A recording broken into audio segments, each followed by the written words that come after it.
Pengganti Teja Paku Alam di Persib. Rekap pertandingan laga uji coba di beberapa klub Liga 1. Berita Timnas Indonesia dan lain-lain. Assalamualaikum warahmatullahi wabarakatuh. Hai Rio Haspot Lovers, inilah Rio Haspot edisi kali ini. Tapi seperti biasa, sebelum kita lanjut ke videonya, saya tetap mohon dukungannya untuk channel ini agar terus berkembang dan bisa memberikan berita-berita informatif yang semoga saja bermanfaat untuk kita semua. Dengan cara klik subscribe, aktifkan juga notifikasi loncengnya, like, share, dan juga komen. Dan inilah Rio Haspot selengkapnya.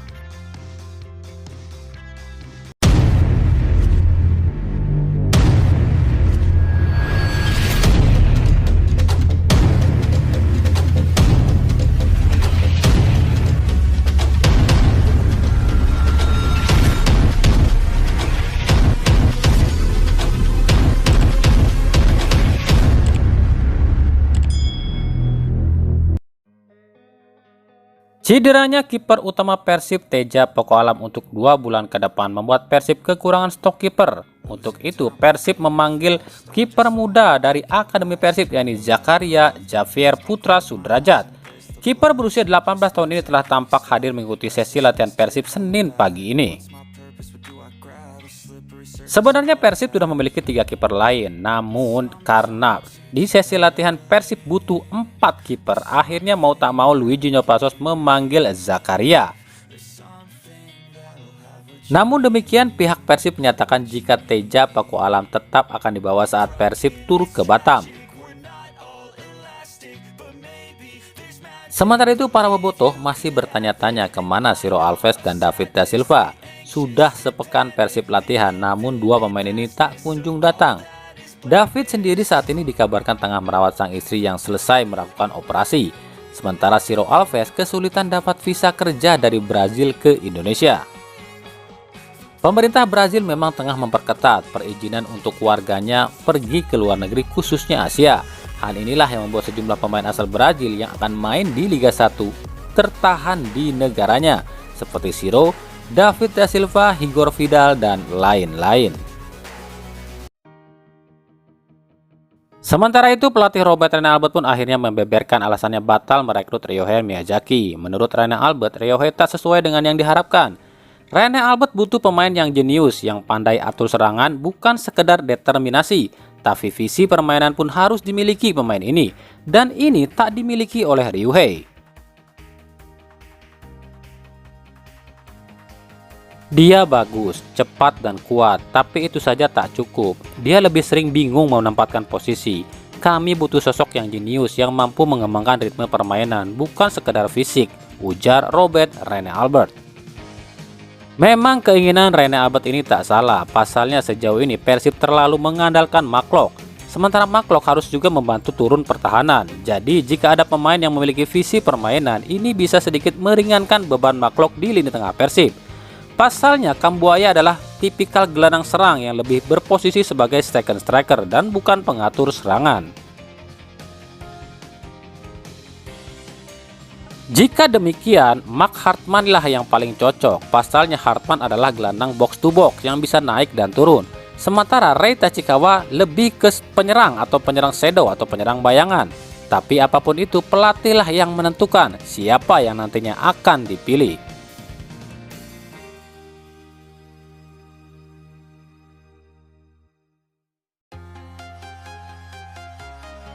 Kita ke laga uji coba. Arema FC menang 2-0 atas PSIS Semarang di Stadion Kanjuruhan di laga uji coba. 2 gol Arema dicetak di menit ke-7 melalui gol bunuh diri bek PSIS Semarang Randy Saputra, dan 1 menit kemudian digandakan oleh gol Dendi Santoso. Skor akhir 2-0 untuk kemenangan Arema FC. Di laga ini baik Arema maupun PSIS tak menurunkan para pemain asingnya. Lalu di laga Persebaya versus Persis Solo. Persebaya harus takluk 1-2 atas Persis Solo di laga game 7-29 di Stadion Gelora Bung Tomo. Sempat unggul lebih dulu di menit ke-64 melalui Januar Eka, namun Persis membalas lewat sontekan Samsul Arif di menit ke-74 dan 86. Skor 1-2 pun menutup laga ini. Di laga ini pun kedua tim tak memakai para pemain asing. Sementara itu Persikabo pun lakukan uji coba. Kali ini lawannya adalah timnas U19. 3 gol kemenangan Persikabo dicetak oleh 2 pemain barunya mereka, yakni Gustavo Tongkante 2 gol dan juga Renas Garia Farias 1 gol.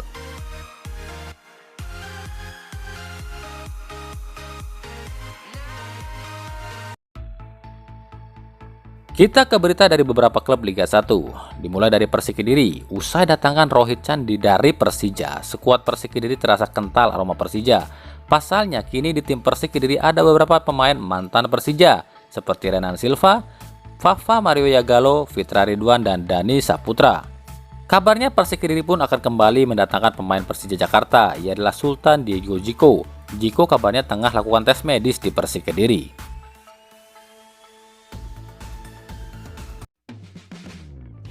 Dari PSM Makassar. PSM Makassar mendapatkan kiper baru, ia adalah mantan kiper Persita Tangerang Anas Fritranto. Kabarnya masih ada satu sosok kiper lagi yang tengah dibidik PSM Makassar, ia adalah kiper Bayangkara FC Wahyu Tri Nugroho. Wahyu yang menolak perpanjangan kontrak di Persis Solo dan lebih memilih bertahan di Bayangkara FC, kabarnya justru akan dilepas oleh Bayangkara FC. Di samping itu, PSM Makassar pun resmi memperkenalkan rekrutan asing pertamanya musim ini. Ia adalah Everton Nascimento asal Brazil yang musim lalu bermain di Liga Bahrain bersama Hid SSC. Everton diperkenalkan di akun Instagram resmi PSM Makassar.